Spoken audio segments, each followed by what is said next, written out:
remaining objective of my lecture will be that at the end of the lecture you will be able to know the definitions and basic understanding of the shock, what are the types of shock, complications which lead to the development of shock actually, its pathogenesis of the septic shock, and the clinical correlation and prognosis. At the end of the lecture there will be assignment sort of BCQs which you will have to answer me, and I will tell you in detail later on. Okay, now let's start shock. What is a shock? What do you understand by shock? I would be very happy if we were in a class and that so we can communicate very easily. Now I will have to ask question and at the same time I will have to answer myself. Okay, though it's little bit boring but क्या करें, मजबूरी. Anyhow, shock क्या होता है? Shock basically is the state in which it's a state of hypoperfusion of a tissue. Hypoperfusion क्या होती है tissue की?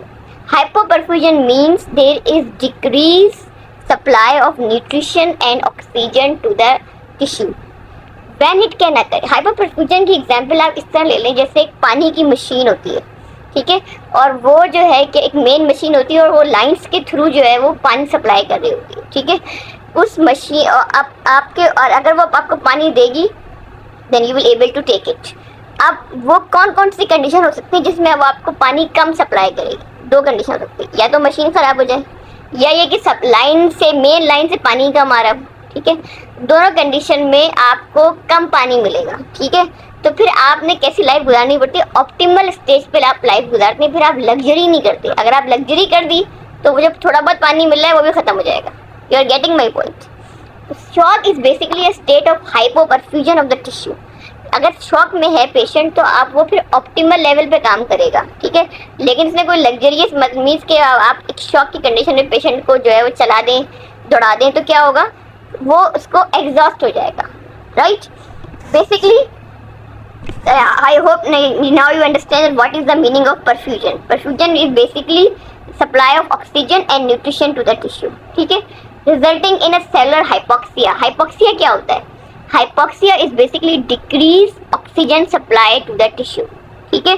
decreased oxygen supply means कि जब या तो फ्लूइड का कम है बॉडी का या फिर हार्ट की जो पंपिंग इफेक्ट है वो डिक्रीज है, डिमिनिश है. दोनों कंडीशन में बॉडी सप्लाई है उसकी न्यूट्रिशन एंड ऑक्सीजन की वो डिक्रीज हो जाएगी, right. Shock is basically a reversible condition, right. If you correct the patient at the timely and manage accordingly, shock is a reversible condition. But if manage the patient, if the patient जो clinical picture है वो late आया है आपके पास या उसकी management में issue हुआ है तो क्या होता है? It may be irreversible and it can be fatal and it can cause morbidity as well as mortality at the same time. So shock is a very important condition. You need to diagnose it timely and manage it accordingly, right. Shock basically जो है ना वो एक condition है, it's a condition, it's a complication, it's not a disease. It shock can occur in many events. For example, whenever there is severe hemorrhage, of course जब blood loss बहुत ज़्यादा हो गया तो जो fluid और जो न्यूट्रिशन और जो ऑक्सीजन रिक्वायरमेंट है टिश्यू को वो कम मिलेगी. It's a common sense thing, ठीक है. whenever there is severe hemorrhage, extensive trauma और बर्न इंजरी. बर्न जब भी पेशेंट को होता है तो क्या होता है कि फ्लूइड लॉस होने शुरू हो जाता है from the skin surface. When skin burn होती है तो वो basically skin is a barrier, ठीक है. लेकिन जब वो बैरियर रप्चर जल जाता है और बर्न आउट हो जाता है तो जो वाटर का लॉस होता है through the skin through the surfaces of the body it becomes unopposed. और वो इतना और depending upon the extensiveness of the burn patient में जो फ्लूइड लॉस उसके लिहाज से होता है. The patient is more than 20% burn तो फिर उसमें फ्लूइड लॉस ज़्यादा होगा. जैसे इसकी बेसिकली पूरा एक साइंस है बर्न पेशेंट की. जब भी पेशेंट को एक्सटेंसिव बर्न होता है तो आपको उसको फ्लूइड देना होता है अकॉर्डिंगली, ठीक है. You have to manage otherwise the patient will go into the shock, right. Extensive fluid loss. Extensive fluid loss सिर्फ हेमरेज या बर्न में नहीं हो सकता. It can be other due to excessive vomiting हो गई है पेशेंट को, एक्सेसिव डायरिया है और आप जो है पेशेंट को एक्सटेंसिव लूज मोशन है, एक्सटेंसिव पेशेंट को डायरिया वॉमिटिंग हो रही है और उसका फ्लूइड रिप्लेस नहीं कर रहे हैं. For example ORS as you all know जो हम देते हैं पेशेंट्स को वो भी एक खास कंडीशन तक. और समटाइम पेशेंट का फ्लूइड लॉस इतना ज़्यादा हो जाता है कि patient unable to drink even. फिर हम पेशेंट को शिफ्ट करते हैं ऑन द IV ठीक है, इंट्रावेनस ड्रॉप आपने उनको फ्लूइड देना होता है and you recover the patient, right. इसके अलावा डिफरेंट डिजीजेज है, पल्मोनरी एम्बोलिज्म है, microbial sepsis. Microbial sepsis means, sepsis को मैं आगे आपको समझाऊंगी। Microbial infection, it can be either bacterial, it can be virus, it can be fungal, ठीक है। सिवियर फॉर्म ऑफ इन्फेक्शन में पेशेंट शॉक में चला जाता है। How, I will tell you in detail later on, ठीक है। तो दीज आर द कॉजेज और the complications of the shock. As I told you, shock basically जो है ना कॉम्प्लिकेशन है डिफरेंट डिजीज की, जिनको अगर टाइमली और करेक्ट ना किया जाए तो पेशेंट जो है वो फॉल करता है in shock, right. As I told you the causes and we have discussed it. There are 3 types of shock. Main जो शॉक की टाइप्स हैं वो 3 हैं, hypovolemic shock, cardiogenic shock and the septic shock. Neurogenic and anaphylactic shocks are uncommon types of shock, but these shock also occur. Neurogenic shock में basically क्या होता है कि there is an injury to spinal cord, patient may collapse, ठीक है। और ये injury trauma की वजह से भी हो सकती है और सर्टेन समटाइम जो है वो ड्यूरिंग सर्जरी जब आप पेशेंट को स्पाइनल एनेस्थीसिया दे रहे होते हैं उसमें भी patient may landed up in shock, ठीक है, though it's very very uncommon condition. Anaphylactic shock is very important. It is basically an IgE related shock. अब IgE क्या होता है? IgE are basically the immunoglobulins, proteins होते हैं जो कि सर्टन एलर्जेंस के अगेंस्ट जो है वो रिएक्ट करते हैं, ठीक है।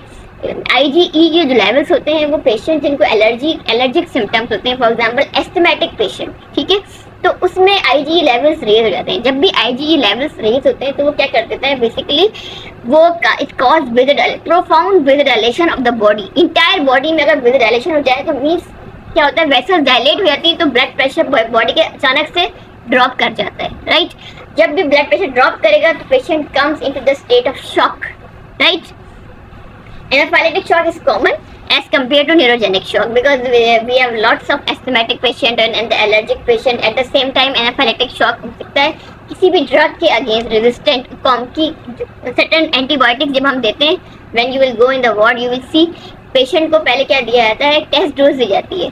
क्यों देते हैं? देखने के लिए कि उसका जो है बॉडी ने इसके अगेंस्ट एग्जेजरेटेड रिस्पॉन्स तो नहीं दिया।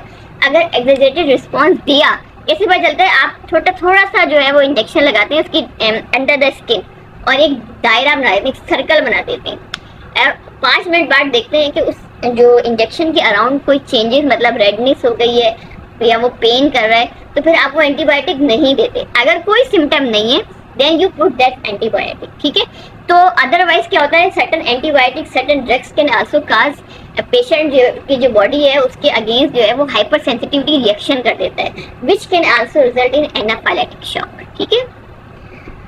Okay, now come to the types of shock. We will start with the hypovolemic shock. Hypovolemic shock is very common as compared to septic shock and the cardiogenic shock. What happens in basically hypovolemic shock? Shock में होता क्या है? Basically एक चीज symptom जो होता है लो blood pressure हो जाता है पेशेंट का। तो होता क्यों low blood pressure? Multiple causes हैं। हाइपोवोलेमिक शॉक में as the name indicate patient का जो फ्लूइड है उसकी जो फ्लूइड वॉल्यूम है वो कम हो जाता है, राइट। क्यों, कैसे कम हो सकता है? If there is extensive haemorrhage, ठीक है, किसी भी वजह से पेशेंट का ब्लड लॉस हो गया, इधर at the time of delivery, at the time of या कोई ट्रॉमा हुआ है पेशेंट को, any condition which cause bleeding, ठीक है, और वो अनकंट्रोल हो या बहुत एक्सटेंसिव हो, patient will landed up into the hypovolemic shock, ठीक है। एक्सेसिव हेमरेज और blood loss due to trauma, excessive fluid loss as I told you it can be due to severe diarrhoea, vomiting, burn, ठीक है। किसी वजह से excessive fluid का loss हुआ, चाहे वो ब्लड का हो चाहे वो फ्लूइड का हो, मीन्स वाटर यूजुअली, ठीक है। तो क्या होता है इसमें पेशेंट जो है, patient can landed up into the shock extensive अगर, और उसमें फिर आपको you need to correct that deficit.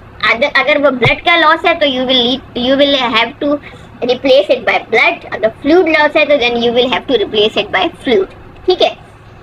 Hypovolemic shock में पेशेंट को जैसे ही आप इसको रिस्टोर करते हैं, usually most of the condition में patient recover, but if the fluid loss is extensive and for prolonged period of time, then recovery may takes time or it can be fatal. If not corrected timely. ठीक है, patient को fluid loss हो रहा है 4 दिन से, ठीक है, और वो किसी दूरस्थ किसी रिमोट एरिया में है, उसको लाते लाते 4 आप you took so much time. तो जब फिर आप पेशेंट को लेकर आते हैं बाय द एंड, तो क्या होता है, there might be some organ defects, some organ damages. ठीक है, फ्लूइड लॉस जब भी हो पेशेंट का, तो एक ऑर्गन सबसे ज्यादा अफेक्टेड होता है, that is the kidney. Why kidney is affected, nobody knows. Okay, basically kidney से अफेक्ट होता है कि kidney receive the highest blood supply of the body. Body का 22% जो ब्लड है ना, वो किडनी को मिलता है। Why, because kidney has important function of filtration of blood. ठीक है, दो किडनी का जो वेट है वो ओनली 1% है होल बॉडी का, but it takes the maximum blood supply because of its function. तो जब भी ब्लड लॉस जो है वो ज्यादा होता है, एक्सटेंसिव होता है, तो वो ऑर्गन जिसको सबसे ज्यादा चाहिए होता है वो फिर सबसे जल्दी अफेक्टिव होता है, और जो ऑर्गन पहले ही लो ब्लड पे चल रहे थे तो वो इतने ज्यादा अफेक्टिव नहीं होते। Right, okay. So basically in young otherwise healthy individual में 90% of the patient survive with appropriate management. Right, okay, now come to the cardiogenic shock. As the name indicate, इसमें अब क्या होगा, कार्डियोजेनिक शॉक में जो basically जो the disease in the pumping machine खराब हो गई है। अंडरस्टैंड, ठीक है ना, आनी तो आ रहा है, फ्लूइड तो है, ठीक है, मेरी बात समझ आ रही है। जैसे कि पानी की मशीन है, मशीन खराब हो गई है लेकिन लाइनों में पानी है, तब भी आपको आपकी जो टैप्स है उसमें पानी नहीं आएगा अगर मशीन खराब है। You are getting my point. Why, क्योंकि पंपिंग मशीन जो है वो पंप करेगी तो नलकों में पानी आएगा, अदरवाइज नहीं आएगा। तो इस बॉडी में इसकी मिसाल हार्ट की सी है। ठीक है, if there is a defect, the primary pathology in the heart, again जो फ्लूइड है बॉडी में जो है वो बहुत स्लो आएगा या सम टाइम रुक जाएगा। ठीक है, इस कार्डियोजेनिक शॉक में पैथोलॉजी जो है वो मशीन के अंदर है, हार्ट के अंदर है। बेसिकली हार्ट को कोई डैमेज हो जाए तो most common damage is myocardial infarction. Right, infarction क्या होता है, it's area of ischaemic necrosis. Heart में डैमेज हो जाएगा, हार्ट से कुछ एरिया नेक्रोज हो जाए तो ऑब्वियसली उसकी जो पंपिंग है वो हैम्पर होगी। ठीक है, it will not be efficiently pump now. ठीक है, फिर क्या होगा कि वो कम फ्लूइड आपको देगा। ठीक है, बहुत से हार्ट पेशेंट को आप कहते हैं ना, यू मस्ट हैव हार्ट के, आपने बहुत ज्यादा ऐसा नहीं करना है कि आपने 10 सीढ़ियां चढ़ दी, 10 मंजिला चढ़ गए, यू कांट, बिकॉज आपकी बॉडी जो है वो ऑप्टिमल लेवल पे जिंदगी गुजार रही है। ठीक है, बिकॉज आपका हार्ट इस काबिल नहीं है टू पंप सफिशिएंटली, वो इनसफिशिएंट पंपिंग कर रहा है। Any condition which cause ventricular arrhythmia. Arrhythmia क्या होता है, रिदम, हार्ट का बेसिकली एक रिदम होता है। When the heart loss that rhythm we call it as arrhythmia. ठीक है, इसके अलावा extensive compression, any pressure effect on the heart can also affect the pumping of the lesion, for example any tumour और any condition. अक्सर sometime जो है lungs में बहुत ज्यादा पानी भर जाता है, तो हम कहते हैं प्लूरिफ्यूजन, वो इतना ज्यादा हो जाता है कि वो हार्ट की अफेक्टिव पंपिंग को भी अफेक्टिवली पंप करने में रुकावट डाल सकता है। Certain tumour can also cause it. Outflow obstruction means के heart is working okay, but जब वो फ्लूइड जाता है तो उसको बाहर निकलने की रास्ता चाहिए। ठीक है, वो बाहर किसके थ्रू आता है, एओर्टा के थ्रू आता है एंड द पल्मोनरी वेसल्स के थ्रू आता है। If there is any obstruction तो क्या होगा, हार्ट में फ्लूइड बैक होगा, there is pulling back of the heart. तो हार्ट की अपनी एक कैपेसिटी है, ठीक है, उसकी अपनी कैपेसिटी, उससे ज्यादा उसको ब्लड मिल रहा होगा तो क्या होगा, it will cause dilatation of the heart हो जाती है। ठीक है, हार्ट की कॉन्ट्रैक्टिबिलिटी जो होती है, जो हार्ट की power of contraction it hampers. ठीक है, so these are all the disease which can landed up a patient into the cardiogenic shock. ठीक है, cardiogenic shock is more lethal as compared to hypovolemic shock. ठीक है, now come to the third type of shock, जिसको हम कहते हैं shock associated with systemic inflammation. What happens in that condition that there is no issue of the fluid, body में fluid है पूरा, there is no issue of the machine, I mean the heart बिल्कुल सही काम कर रहा है, but there is a severe infection. होता क्या, बेसिकली क्या होता है, systemic inflammation can result in multiple conditions, for example any bacterial infection, viral infection, fungal infection, burns, trauma, pancreatitis. All these conditions basically cause release of cytokines and mediators, which we have studied in the chapter of inflammation, that there are certain cytokines, उनके अपने function क्या होते हैं, basically they cause vascular permeability, they cause vasodilatation vascular permeability, edema. If these effects are widespread or systemic, तो क्या होता है, generalise body में हाइपोटेंशन हो जाती है. These lesions can also cause. इसके अलावा अदर effects भी होते हैं systemic, which we discuss in later on. ठीक है. These products basically cause vasodilation, vascular leakage जब होगी तो edema हो जाएगा. ठीक है. And venous blood clotting. All these events basically क्या है कि जब भी वेसल में ब्लड फ्लो स्लगिश हो जाता है तो पेशेंट जो पेरिफेरल टिश्यू है उसको ऑक्सीजन और न्यूट्रिशन जो है वो बहुत कम मिलेगी. ठीक है. This result in cellular hypoxia and metabolic derangement, and in turn if these insults persist it leads to organ dysfunction. ठीक है. So this is the shock which is not concerned with the working of heart and the fluid. It is basically the endogenous form of shock in which the cause is the profound release of cytokines and inflammatory mediators because of certain infections. Particularly, these infections could be bacterial, viral, and fungus. Most common among them are the bacterial infections. Okay. The infection which is due to microbial infection is also known. The shock which is due to microbial infection is also known as septic shock. Septic shock is a very important condition. You need to know it. It's very common and its rates or incidence is increasing day by day. Okay. Septic shock. First, you should know that what is a sepsis. If you would be in front of me, of course, I would ask you, but now क्या करें, मुझे खुद ही बताना पड़ेगा. Sepsis basically क्या होती है, whenever there is an inflammation, as we have studied in inflammation chapter, जब भी कोई इन्फेक्शन होता है हमारी बॉडी में due to anything, either due to bacteria, virus, fungus or anything else, जब भी इन्फेक्शन होता है हमारी बॉडी में, हमारी बॉडी क्या होती है, उसके खिलाफ उसके अगेंस्ट जो है अपनी इम्यूनिटी शो करती है. इम्यूनिटी किस तरह शो करती है? In the form of mediators and immunoglobulins which complement system जो आपको पता है C3A, C5A, interleukins and certain other proteins. ठीक है. When these proteins are released, they have profound effects on the body. ठीक है. They can cause vasodilation, they can cause vascular permeability, they can cause thrombi to release. There are multiple effects on the body. If these effects are uncontrolled or unbalanced, it result in sepsis. ठीक है. हर patient को जिसको infection हो उसको sepsis नहीं होता. Sepsis जब होता है जब जो उनका जो when there is balance, when the balance becomes out of these inflammatory mediators which are released from the body against the invading agent, right? Not every microbial infection leads to septic shock, as I have already told you. Mortality rate is more than 20%. Its incidence is rising. Why it is rising? Because of advancement in the technology of medical technology में हम patient को बहुत severe condition से भी वापस ले आते हैं. तो that patient landed into the shock. ठीक है. और फिर वहाँ से वो स्लो रिकवरी करता है. इसके अलावा we have a large number of immunocompromise patient. Why? Because of diabetes है, बॉडी कॉमन है. ठीक है. इसके अलावा पेशेंट ऑर्गन थेरेपी पर, इम्यूनोथेरेपी पर है, HIV के नंबर ऑफ केसेज हैं. दैट्स वाई सेप्टिक शॉक का जो इंसिडेंस है वो राइज कर रहा है. मोस्ट कॉमन कॉज जो है जिसकी वजह से सेप्टिक शॉक पेशेंट का होता है ग्राम पॉजिटिव बैक्टीरिया. इनिशियली जो है वो ग्राम नेगेटिव बैक्टीरिया को कहा जाता था कि most common, but nowadays gram positive bacteria are the most common condition. Gram positive और ग्राम नेगेटिव क्या होता है basically? Okay. Gram positive basically bacteria को हम डिवाइड करते हैं on the basis of stain, जिसको हम कहते हैं gram stain. Those bacteria who are positive for that stain we call them as gram positive, and those who are negative for that stain we call it the gram negative bacteria. Sorry.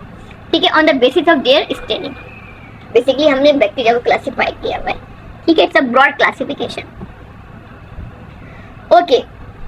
what happened basically in septic shock? Multiple mechanisms work together and they result in multi-organ failure. Okay, first what happens that the products which are released from the bacteria, they cause multiple effects. They cause activations of the neutrophils and the monocytes in the blood, endothelial injury करते हैं. They also cause activation of C3A and C5A.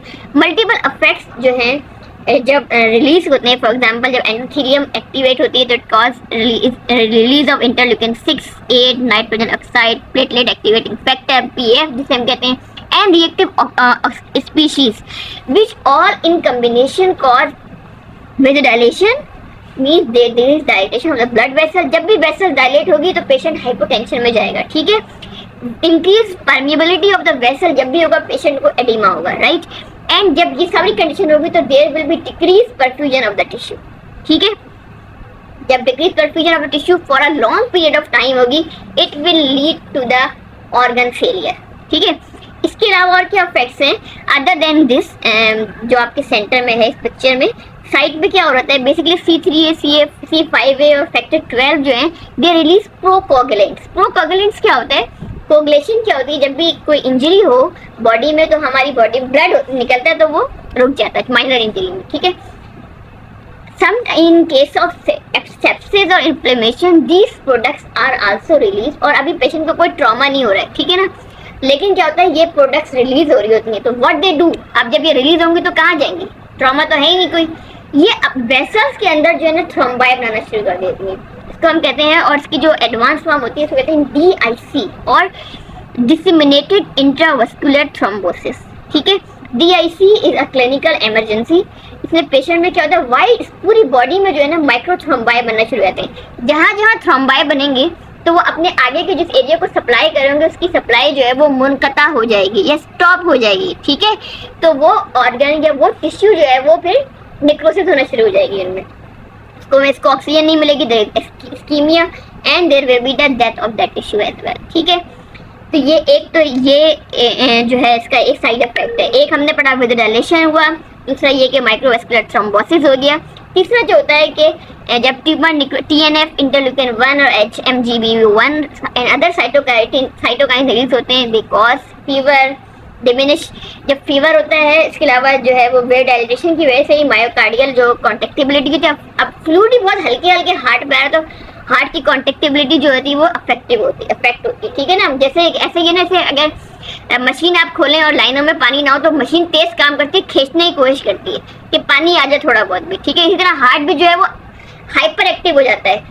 Heart beat जो heart की जो वो होती है tachycardia होता है, इसका बेसिकली मैकेनिज्म ही होता है. शॉक में पेशेंट को टैकीकार्डिया हो जाता है.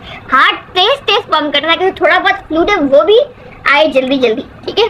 लेकिन उसकी जो हार्ट की जो कंडक्टिबिलिटी की जो एफिशिएंसी है उसकी भी एक हद होती है. ठीक है. एक लेवल होता है. उसके बाद आगे क्या होता है हार्ट पे डिसफंक्शन की तरफ जाना शुरू हो जाता है. राइट. इसके अलावा there are certain mediators which cause immunosuppression at the same time. ठीक है. एक तो पहली पेशेंट इन्फेक्शन में, फिर उसकी इम्यूनिटी भी सप्रेस हो रही है. तो all these basically symptoms, all these जो वो हैं कंपोनेंट्स हैं, they ultimately lead to organ failure, multi-organ failure, and if you don't correct it, of course it's fatal and lead to the mortality of that patient. Right? Okay, so septic shock, as I told you, इसमें mortality rate जो है वो more than 20% है और ये जो है वो increase हो रहा है. लेकिन timely correct कर लिया जाए patient को, if the patient is young, healthy, उसमें chances of recovery जो है वो ज़्यादा होते हैं और टाइमली मैनेज हो जाए. ठीक है. अदरवाइज जो है even immunocompromise patient, elderly patient, अगर आपने इसको टाइमली मैनेज कर लिया with proper antibiotics and the fluid, patient may recover at the same time. Right. Okay. Now come to the stages of shock. Basically shock के 3 stages हैं. Shock is a progressive disorder. आहिस्ता आहिस्ता बढ़ता है. ऐसा नहीं कि अचानक से मरीज जो है वो लैंड अप हो जाए. There are 3 stages. First stage जो से कहते हैं प्रोग्रेसिव स्टेज, इनिशियल स्टेज जो है नॉन प्रोग्रेसिव होती है, during which reflex compensatory mechanism हमारी बॉडी, जो ये सारी चीज़ें मैंने आपको बताएंगे ये कुछ हो रहा है तो इनकी जो है वो एंटागोनिस्ट भी होते हैं. इनको रिफ्लेक्स मैकेनिज्म होता है जो इसको बॉडी को जो है वो समझ लें आपके टेपर ऑफ कर रहा होता है कि वो जो है वो डिस्ट्रक्शन की तरफ ना जाए. ठीक है. This is initial response. ठीक है. अगर पेशेंट को उसी टाइम पे मैनेज कर लिया जाए और उसको करेक्ट एंटीबायोटिक और फ्लूइड्स और जो भी रिक्वायरमेंट है वो उसको मिल जाती है तो पेशेंट जो है वो इसी स्टेज पे आके रुक जाता है. राइट. बट आपने एंटीबायोटिक दी, पेशेंट ने उस पर रिस्पॉन्ड नहीं किया. ठीक है. वो मिसमैनेज हुआ या हर जरूरी नहीं होता कि पेशेंट, समटाइम्स क्या होता है आपने सही एंटीबायोटिक दी लेकिन वो रेजिस्टेंट निकला. ठीक है. तो क्या होगा पेशेंट जो है वो प्रोग्रेसिव स्टेज में चला जाएगा. प्रोग्रेसिव स्टेज जो होती है second stage, that is a very की इस स्टेज पे भी अगर आपने पेशेंट को पकड़ लिया, you have picked up and you have started the right antibiotic and the fluids, patient can recover back. इसमें भी अब क्या होना शुरू हो गया, इसमें टिश्यू हाइपोपरफ्यूजन होना शुरू है। जो हाइपोपरफ्यूजन है यानी कि decrease supply of nutrition and oxygen, if it becomes prolong then it may lead to irreversible damage of the tissue. ठीक है, और जब मैंने बताया कि जब भी हाइपोपरफ्यूजन होती है तो कौन से ऑर्गन्स हैं जो अफेक्ट होते हैं, नंबर 1 किडनी। ठीक है, तो आपको पेशेंट के इलेक्ट्रोलाइट्स देखने होते हैं कि पेशेंट के इलेक्ट्रोलाइट्स किधर जा रहे हैं। ठीक है, इसके अलावा क्या होता है, जब भी ऑक्सीजन कम होगी टिश्यू में तो what will happen, then there will be anaerobic glycolysis होगी। ठीक है, एनाएरोबिक रिस्पिरेशन होगी। यू नो कि जब भी ऑक्सीजन कम होगी तो पेशेंट जो है इसको बॉडी अपनी एनर्जी के लिए एनाएरोबिक रिस्पिरेशन का यूज करेगा। ठीक है, जिसकी वजह से लैक्टिक एसिड फॉर्मेशन होती है। ठीक है, आपने इंटरमीडिएट में ये पढ़ा होगा। ठीक है, तो क्या होता है, बॉडी की पीएच जो है वो ड्रॉप होने लगती है और पीएच जो है वो पेशेंट गोज इनटू एसिडोसिस। ठीक है, ऐसे पेशेंट के एबीजीज होते हैं। I don't want to go into much detail at your level, but just मैं आपको बेसिक कॉन्सेप्ट दे रही हूँ। ठीक है, एट इरिवर्सिबल स्टेज जो लास्ट स्टेज होती है in which the body has gone to severe injury, और इसमें जब आप पेशेंट को, समटाइम पेशेंट आता ही इरिवर्सिबल स्टेज पर है हॉस्पिटल, इसमें अगर आप हीमोडायनेमिक इफेक्ट्स को, फ्लूइड्स को करेक्ट भी कर दें, सर्वाइवल जो है it becomes very difficult and most of the time the patient dies. ठीक है, so these are the stages of the shock. Now come to the clinical picture. क्या होती है पेशेंट का जब शॉक में होता है, चाहे वो स्टेज 1 है, स्टेज 2 है, स्टेज 3। बेसिकली जो स्टेज 2 है ना, स्टेज 1 में पेशेंट जो है वो नियर नॉर्मल कंडीशन में आ रहा होता है। स्टेज 2 में जो है उसमें सिम्टम्स डेवलप होना शुरू हो जाते हैं, particularly in hypovolaemic and cardiogenic shock. दोनों में पेशेंट को हाइपोटेंशन होगा, यानी blood pressure, systolic blood pressure is less than 100 मिल रहा होगा। ठीक है, समटाइम्स 40, 60 और मुख्तलिफ रेंज जो है पेशेंट की जो नॉर्मल ब्लड प्रेशर होता है जस्ट 110/70 होता है। ठीक है, लेकिन हाइपोटेंशन में इससे भी कम हो जाए, इससे जब कम होने लगता है तो patient will go into the hypotension. ठीक है, weak but rapid pulse. Pulse क्यों रैपिड हो जाएगी, इसलिए होती है कि फ्लूइड तो पेशेंट को कम है लेकिन हार्ट तेज तेज काम करना की कोशिश में जो है कि पेशेंट टिश्यू को परफ्यूजन मिल जाए, हार्ट जो है वो अपना काम तेज कर रहा होता है। ठीक है, तो पल्स इनिशियली रैपिड होती है, लेकिन मैंने आपको बताया कि हार्ट के भी काम करने की जो है ना वो एक लिमिट होती है, वो जब लिमिट क्रॉस कर जाती है तो फिर हार्ट जो है वो डिसफंक्शन की तरफ जाने लगता है। ठीक है, टेकिपनिया। टेकिपनिया मीन्स क्या होता है, आप तेज इंक्रीज ब्रीथिंग, आप ज्यादा तेज तेज सांस ले रहे होते हैं। क्यों ले रहे होते हैं, ताकि आप ज्यादा ऑक्सीजन मिले और टिश्यू को मिले। ठीक है, इसके अलावा कूल, क्लामी एंड साइनोटिक स्किन हो जाती है। जो पेरिफेरी होती है वो इसमें वेदर डायलेटेशन की वजह से जो है स्किन जो है वो कोल्ड हो जाती है। ठीक है, और साइनोटिक मीन्स होता है ब्लूइश कलर टिंज। जब टिश्यू को ऑक्सीजन एंड फ्लूइड नहीं मिल रहा होता, ब्लड जो है सप्लाई स्लगिश हो जाती है, तो वो टिश्यू जो है वो फिर साइनोस शुरू हो जाता है। ठीक है, दीज आर द साइंस। अच्छा, सेप्टिक शॉक, वो जो साइन मैंने आपको बताया, these are basically concern with the hypovolaemic and the cardiogenic shock. इसमें पेशेंट को फीवर नहीं हो रहा था। सेप्टिक शॉक में जो कि बैक्टीरियल इन्फेक्शन होता है पेशेंट को, या वायरल व्हाटएवर कंडीशन, इसमें इन्फेक्शन में पेशेंट को इनिशियल कंडीशन में हाई ग्रेड फीवर और चिल्स हो रही होती है। ठीक है, individuals who survive the initial complication, अगर वो सर्वाइव कर जाता है तो सेकंड फेज में जाता है, जिससे मैंने आपको बताया कि रीनल इनसफिशिएंसी होती है पेशेंट को।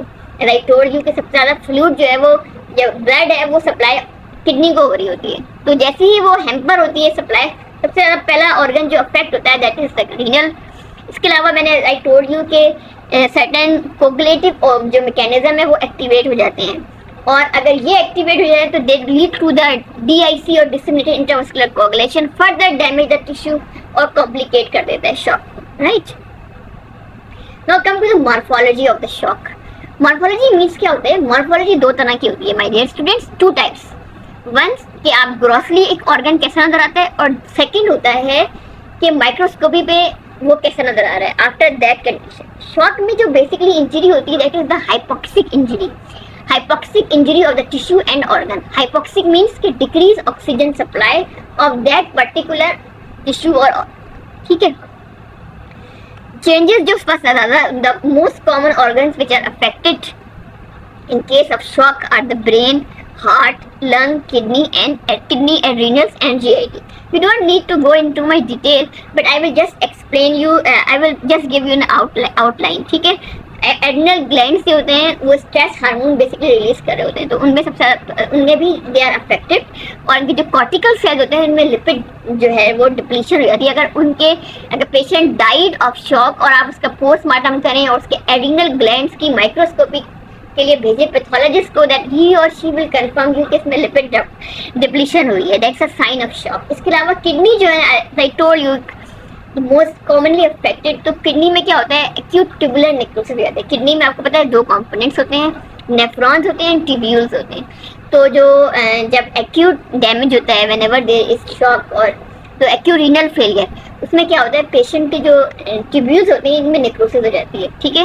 And that necrosis is evident on microscopy, जब उसका अगर आप पोस्टमार्टम देखिए. ठीक है. इसके अलावा लंग्स में जो हाइपोवोलेमिक शॉक होता है उसमें लंग्स रेयरली अफेक्टेड होते हैं. और बेसिकली जो लंग की जो अफेक्टिवनेस है वो होती है सेप्टिक शॉक में. डिफ्यूज अल्वेओलर डैमेज हो जाती है due to thrombi formation and other complement system activation की वजह से. ठीक है. Now come to the prognosis of shock. अब आप बताएं प्रोग्नोसिस कैसी है शॉक की होती है आपके ख्याल में. Depending upon the type of shock and the duration of the shock, prognosis vary. अगर हाइपोवोलेमिक शॉक है in a young healthy individual, fluid loss हुआ है, हेमरेज हुआ है, खाली आपने उसको रिप्लेस कर दिया timely, you save the patient. आपने अक्सर सुना होगा मरीज की जान क्यों चली गई, क्योंकि उसका खून बहुत बह चुका था. वाई? अगर वो पेशेंट बहुत रिमोट एरिया में और जब तक आप उसे हॉस्पिटल लेकर आए, विसिनिटी में कोई नियर बाय हॉस्पिटल नहीं था, तो क्या हुआ, देयर विल बी ट्रॉमा हुआ है, इंजरी हुई है, एक्सीडेंट हुआ है, excessive blood loss may lead to death. ठीक है. तो depending upon the type and duration, दो केस को हेमरेजिक शॉक था लेकिन ड्यूरेशन प्रोलॉन्ग हो गई, पेशेंट में द लीजन में भी फेटल, द कंडीशन में भी फेटल, इट मे बी या तो मॉर्बिडिटी हो जाएगी या फिर मोर्टेलिटी हो जाएगी. ठीक है. Okay. Cardiogenic and septic shock है, इनकी आउटकम जो है वो वर्स है as compare to hypovolaemic shock. ठीक है. Okay, so this was all about the shock and the summary which I would like to conclude at the end, that the shock again it's a state of hypoperfusion of the tissue. These hypoperfusion may be due to hypovolemia, cardiogenic shock, septic shock. ठीक है. Shock of any form can lead to hypoxic injury which if not corrected timely may lead to complications which may be either morbidity हो जा सकती है patient की या फिर death हो जाती है. Right. So that was all about my lecture. It's very important lecture.